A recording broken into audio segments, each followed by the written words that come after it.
Hello everyone, welcome to my channel English with trick. आज हम लोग सीखेंगे कि इंटरोगेटिव डायरेक्ट स्पीच को इनडायरेक्ट बनाते समय हम क्या क्या चेंज करते हैं, कैसे चेंज करते हैं और क्या रूल्स अप्लाई होते हैं। तो चलिए स्टार्ट करते हैं इंटरोगेटिव डायरेक्ट इनडायरेक्ट को। और उससे भी पहले हम समझते हैं कि इंटरोगेटिव होता क्या है। देखिए, ऐसा सेंटेंस जिसमें आपसे कुछ प्रश्न पूछा जा रहा हो वही आपका इंटरोगेटिव हो गया। मैं इंटरोगेटिव आपको ऑलरेडी करा चुकी हूँ, इंटरोगेटिव सेंटेंस के बारे में ऑलरेडी बता चुकी हूँ। आपको मैं लिंक डिस्क्रिप्शन बॉक्स में दे दूँगी, जिसने नहीं देखी हो वीडियो वो जाके वहाँ पर देख सकता है। तो इंटरोगेटिव सेंटेंस हमारे 2 टाइप्स के होते हैं। फर्स्ट, जिसमें आपकी हेल्पिंग वर्ब सबसे पहले आती है, एंड सेकेंड जिसमें आपका क्वेश्चन वर्ड सबसे पहले आता है। अब थोड़ा हिंदी में समझ लेते हैं। देखिए, हेल्पिंग वर्ब कब सबसे पहले आती है कि जब आपका जो सेंटेंस है उसमें क्या वर्ड सबसे पहले आता है। जैसे हिंदी में समझिए, क्या तुम एक पत्र लिख रहे हो, तो इसमें क्या सबसे पहले आ रहा है, क्वेश्चन भी आपसे पूछा जा रहा है ना। तो हम वहाँ पे इस कंडीशन में जो भी सेंटेंस होता है उसका देख लेते हैं पहले टेंस कौन सा है, और उसकी जो हेल्पिंग वर्ब है वो हम क्या की जगह रख देते हैं, हेल्पिंग वर्ब निकाल के सबसे पहले रख देते हैं। ऐसे ही सेकंड टाइप का जो होता है, अगर आपका जो क्वेश्चन वर्ड है वो बीच में आए, जैसे तुम पत्र कब लिखोगे, है ना, तो इसमें कब आपका जो क्वेश्चन वर्ड है वो बीच में आ रहा है, तो इस कंडीशन में हम क्या करेंगे, जो क्वेश्चन वर्ड है उसको सबसे पहले निकाल के रख देंगे। कब, यानी कि वैन आ जाएगा सबसे पहले। ठीक है, तो ये 2 ही चीज़ें आपको अच्छे से समझनी है। अब स्टार्ट करते हैं अपने रूल्स कि इंटरोगेटिव डायरेक्ट को हम इनडायरेक्ट में कैसे चेंज करेंगे। तो देखिए, इसके कुछ 3 बेसिक रूल हैं। अगर वो आपने समझ ली तो आपका ये डायरेक्ट इनडायरेक्ट बहुत अच्छे से क्लियर हो जाएगा, इंटरोगेटिव डायरेक्ट इनडायरेक्ट का टॉपिक। सबसे पहला रूल क्या है, देखिए, ऐसे प्रश्नवाचक वाक्य यानी ऐसे इंटरोगेटिव सेंटेंस जिसमें सहायक क्रिया यानी कि आपकी हेल्पिंग वर्ब सबसे पहले हो, तो इनडायरेक्ट बनाते समय जो कंजक्शन है डैट, अभी तक हम क्या कर रहे थे, सिंपल सेंटेंस बना रहे थे, सिंपल और नेगेटिव, उसमें हम कॉमा, इन्वर्टेड कॉमा को चेंज करके इनडायरेक्ट स्पीच में क्या कर देते थे, डैट कर देते थे, कंजक्शन डैट लगा देते थे। लेकिन इनडायरेक्ट बनाते समय डैट हम नहीं लगाते, डैट का यूज़ नहीं करते।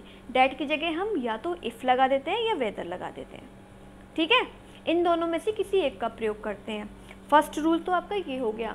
अब सेकंड रूल देख लेते हैं। सेकंड रूल क्या है, सेकंड रूल है हमारा कि डायरेक्ट स्पीच की रिपोर्टिंग वर्ब में आए हुए सेट टू को हम आस्क्ड में बदल देते हैं। जो हमारा सेट टू है, जब हम असर्टिव सेंटेंस और नेगेटिव सेंटेंस कर रहे थे डायरेक्ट इनडायरेक्ट के, तो उसमें हम क्या करते थे, उसमें हम सेट टू को टोल्ड में चेंज कर देते थे।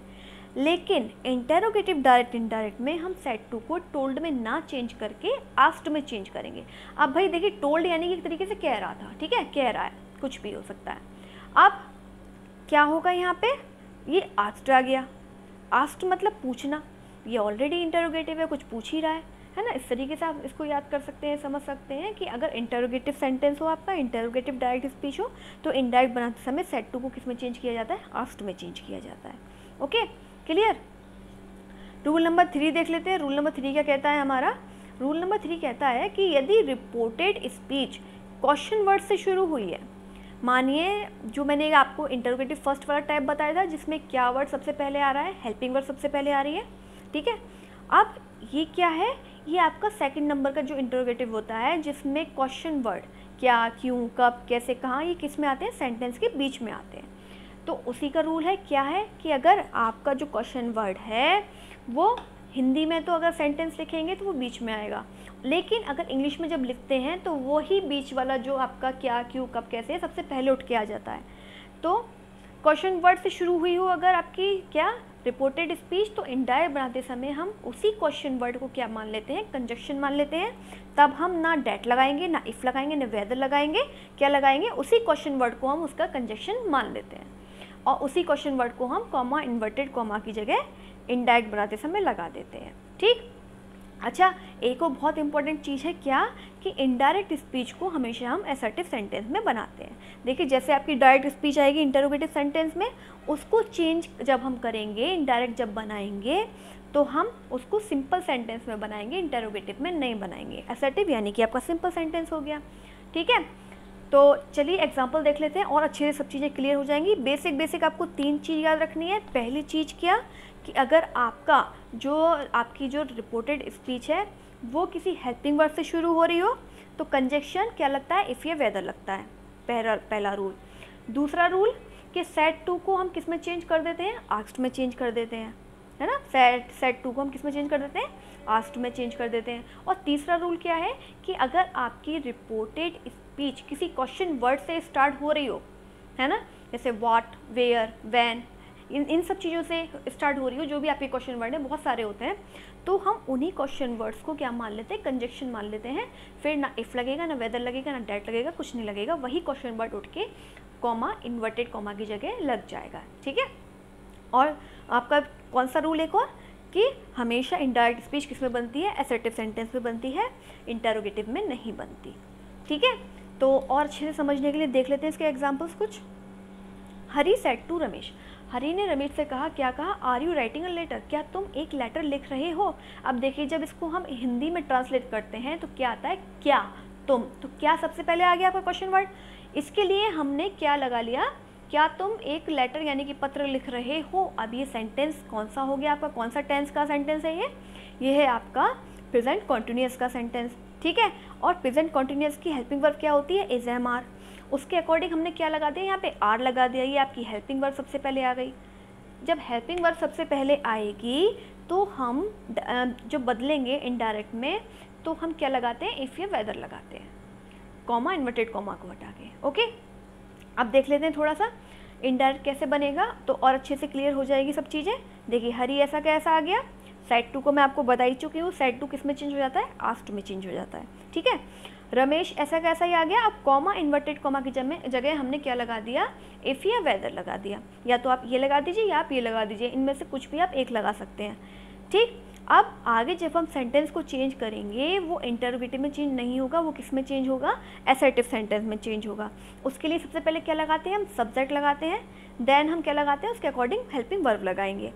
अब ये देखिए, ये भी मैं आपको ऑलरेडी बता चुकी हूँ कि यू क्या है, आपका सेकंड पर्सन है, और सेकंड पर्सन कहाँ से चेंज होता है, रिपोर्टिंग वर्ब के ऑब्जेक्ट से चेंज होता है। और मैं आपको उस तरीके से बता चुकी हूँ कि यू फटाफट से क्या करता है, अपने बराबर वाले का हाथ पकड़ लेता है, ठीक। अब जब हम यू को रमेश के अकॉर्डिंग चेंज करेंगे तो रमेश क्या है हमारा, लड़का है, लड़की है, हैं, रमेश लड़का है, तो उसके लिए हमने क्या लगा दिया, ही लगा दिया। अब क्या है ये सेंटेंस, कहाँ का सेंटेंस है, कौन से टेंस का सेंटेंस है ये है आपका प्रेजेंट कॉन्टिन्यूअस का सेंटेंस। और ये भी मैं आपको ऑलरेडी सब कुछ करवा चुकी हूँ कि कौन सा टेंस किस में चेंज होता है। तो जैसे हमारा ये प्रेजेंट कॉन्टिन्यूअस है, ये सीधे छलांग लगाएगा कहाँ, पास्ट कॉन्टिन्यूअस में। उसकी हेल्पिंग वर्ब है वॉज वर, ही के अकॉर्डिंग हम क्या लगा देंगे, वॉज लगा देंगे। बाकी आपका पूरा सेंटेंस ही होगा, यूँ ही आ जाएगा। चेंज क्या हुआ, देखिए सेट टू चेंज हो गया, एक कॉमा, इन्वर्टेड कॉमा वाली चीज़ चेंज हो गई, बस, ठीक है। आई होप चीज़ें समझ में आ रही हो, क्लियर हुई हो।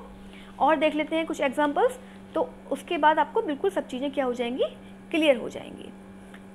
देखते हैं, देखिए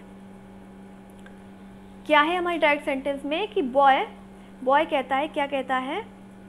देखिए अब आप कंफ्यूज मत होइएगा, क्योंकि देखिए यहीं से क्या स्टार्ट हो गया, शुरू में ही आपका इन्वर्टेड कॉमा, इन्वर्टेड कॉमा आपका आ गया, कॉमा इधर लग गया, इन्वर्टेड कॉमा यहाँ से स्टार्ट हो गया। जब यहाँ पे कॉमा लग गया तो उसका मतलब ये जो पार्ट है ये किसका पार्ट है, आपका रिपोर्टिंग वर्ब का पार्ट है, ठीक है। और बाकी का बचा हुआ क्या हो गया, आपकी रिपोर्टेड स्पीच हो गई। तो ये किसका पार्ट हो गया, इसी का पार्ट हो गया। अब पढ़ लेते हैं। बॉय कहता है, क्या कहता है, व्हाट आर यू डूइंग, तुम क्या कर रहे हो, तुम क्या कर रहे हो। अब देखिए क्या जो है पहले शुरू में आ रहा था, अब बीच में आ गया। जब बीच में आ गया तो उसी को पकड़ लेते हैं, तू बहुत बीच में घुस रहा है, तू सबसे पहले आ, है ना। ऐसा कहते हैं ना, जैसे कभी मानिए दो लोगों की लड़ाई हो रही हो, ठीक है। अब तीसरा बीच में बार बार कूद के आ रहा है, कूद के आ रहा है, तो वो जो दो लड़ रहे थे वो तो भूल जाते हैं, तू बहुत बोल रहा है, तू आ पहले। तो जब क्वेश्चन वर्ड बीच में आ गया तो उसी को सबसे पहले निकाल लाते हैं, है ना। अब क्या लगे, व्हाट आर यू डूइंग, तुम क्या कर रहे हो, sad mister Gupta, mister Gupta ने कहा या पूछा।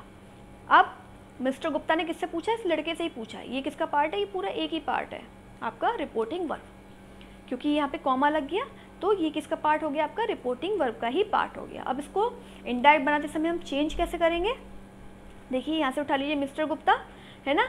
अब सैड को हमने किस में चेंज कर दिया, आस्क्ड में चेंज कर दिया, क्योंकि पूछ ही तो रहे हैं भाई, इंटरोगेटिव सेंटेंस है, सबसे बड़ी पहचान ये होती है क्वेश्चन मार्क, ठीक। अब क्या हुआ, हमने इसे आस्क्ड में चेंज कर दिया, किससे पूछ रहे हैं, वो द बॉय से पूछ रहे हैं, ठीक है। अब जब हमारा ये क्वेश्चन वर्ड सबसे पहले आ गया तो हम ना इफ़ लगाएंगे ना वेदर लगाएंगे, कॉमा इन्वर्टेड कॉमा को हमने चेंज कर दिया, किसमें, कॉमा इन्वर्टेड कॉमा को हटा के हमने डायरेक्ट यही क्वेश्चन वर्ड ऐसा का ऐसा ही रख दिया, ठीक है, व्हाट का व्हाट रख दिया। अब कौन से टेंस में है ये है आपका व्हाट आर यू डूइंग, ये है आपका प्रेजेंट कॉन्टिन्यूस में, फिर से कहाँ जाएगा, पास्ट कॉन्टिन्यूस में जाएगा और सीधे वही बन जाएगा, ठीक है। क्या बन जाएगा, देखिए अब यहाँ पे भी यू आ रहा है, आप यू को फिर से चेंज कर दीजिए बॉय से, तो क्या हो जाएगा, बॉय आपका लड़का है ये, तो हो जाएगा ही वॉज डूइंग, बस सिंपल, ठीक है। आई होप चीज़ समझ में आई हो, क्लियर हुई हो। और देख लेते हैं एग्जाम्पल, देखिए Raju said to his teacher, Raju ने टीचर से पूछा, क्या पूछा कि sir may I go to home, क्या मैं घर जा सकता हूँ। अब ये भी मैं आपको बता चुकी हूँ, अगर आपके मॉडल वर्ब हो तो कैसे कहाँ चेंज होगा, किस चीज़ में चेंज होगा। डायरेक्ट में मे है तो इनडायरेक्ट में क्या बन जाएगा, माइट बन जाएगा, ठीक है। इस तरीके से मैं आपको पूरा बता चुकी हूँ। कैन है तो कुड बन जाएगा, विल है तो वुड बन जाएगा, है ना, ये मैं आपको ऑलरेडी सब कुछ करवा चुकी हूँ। अब इसे चेंज करते हैं, देखिए कैसे चेंज होगा। Raju said to his teacher sir may I go to home, अब इनडायरेक्ट बनाते समय देखिए राजू को ऐसा का ऐसे ही ले लिया, है ना। सेड टू आपका किस में चेंज हो गया, आस्क्ड में चेंज हो गया। हिज टीचर ऐसा का ऐसे ही आ गया। अब क्योंकि राजू अपने टीचर से पूछ रहा है तो सर को हम क्या कर देते हैं, सर को हटा के हम रेस्पेक्टफुली लगा देते हैं। क्या लगा देते हैं, रेस्पेक्टफुली, ओके। अब क्या है ये, देखिए मे क्या है आपका, ये क्वेश्चन वर्ड है, ये सबसे पहले आ रहा है, ठीक है। सॉरी क्वेश्चन वर्ड नहीं, आपका एक हेल्पिंग वर्ब है, सबसे पहले आ रही है, आपकी मॉडल वर्ब कह लीजिए, है ना। सबसे पहले जब ये आ रही है तो उसको क्या लगा देंगे, इसकी जगह इफ़ या वेदर लगा देंगे, हमने इफ़ लगा दिया। फिर हम सेंटेंस को किस में चेंज करेंगे, एसर्टिव में चेंज करेंगे। इसके बाद क्या आ रहा है, आई आ रहा है। आई को हम किससे बदलते हैं, आई को हम बदलते हैं रिपोर्टिंग वर्ब के सब्जेक्ट से। सब्जेक्ट क्या है रिपोर्टिंग वर्ब का, राजू। राजू लड़का है, लड़की है, लड़का है भाई, ठीक है। अब इसको बदल दिया ही से, और मे का क्या हो जाएगा, माइट हो जाएगा। क्या हो जाएगा, माइट। तो क्या हो गया, इफ़ ही माइट, बाकी यूँ का यूँ आ जाएगा, गो टू होम, है ना, ठीक है, समझ गए। क्या हो जाएगा, अगर आपकी हेल्पिंग वर्ब या मॉडल वर्ब ये सब चीज़ें अगर सबसे पहले आ जाती हैं तो क्या बन जाता है आपका, इफ़ या वेदर लगा देते हैं कंजक्शन की जगह, उसको चेंज कर देते हैं माइट में, मे का चेंज हो जाएगा माइट में, एंड देन आपका सेंटेंस यूँ का यूँ आ जाएगा। नेक्स्ट एक और सेंटेंस देख लेते हैं, एक और एग्जाम्पल देख लेते हैं। देखिए ही इंक्वायर्ड, देखिए ये इंक्वायर्ड क्या हो गया, पूछना। आस्क्ड भी आ सकता है, यहाँ पे आप आस्क्ड भी लगा सकता है, कोई भी डायरेक्ट स्पीच में कोई भी आपका मतलब, जैसे कि ये मानिए कि आपको कोई एग्जामिनर एग्ज़ाम ले रहा है, ठीक है, और यहाँ पे आपको कंफ्यूज करने के लिए क्या कर देगा, सेड ना देकर इंक्वायर्ड लगा दिया, आस्क्ड लगा दिया, सब चीज़ें लगा दी, तो आप कंफ्यूज मत होइएगा, आप सीधे वहाँ पे क्या लगाएंगे, आप सीधे आस्क्ड ही लगा देंगे, ओके। तो क्या कहता है कि ही इंक्वायर्ड, उसने पूछा why are you going to play in the morning, तुम भाई सुबह खेलने क्यों जा रहे हो। अब देखिए वाई क्यों सबसे पहले आ गया, है ना, इंटरोगेटिव सेकंड का ये एग्जांपल है। वाई क्यों जा रहे हो, तुम क्यों जा रहे हो सुबह सुबह खेलना, भैया क्यों बीच में आ रहा है, ठीक है, जो बीच में आ रहा है सबसे पहले उठा लो। कैसे बन जाएगा इसका, ही ऐसा कैसे ही आ जाएगा, इंक्वायर्ड का आ जाएगा आस्क्ड, ठीक है। अब वाई को हमने सबसे पहले उठा लिया, यहाँ वाई लगा दिया। अब आप सोच रहे होंगे ये हर कहाँ से आया, अभी इसको थोड़ी देर के लिए रुक जाइए, बताऊँगी। अब ये कौन सा है, ये फिर से वही आ गया प्रेजेंट कॉन्टिन्यूस का, ठीक है। इसको किस में चेंज करेंगे, पास्ट कॉन्टिन्यूस में चेंज करेंगे, असर्टिव का सेंटेंस बना देंगे इनडायरेक्ट स्पीच में। अब यू को कहाँ से चेंज करेंगे, रिपोर्टिंग वर्ब के ऑब्जेक्ट से, लेकिन क्या ऑब्जेक्ट है, नहीं है ना।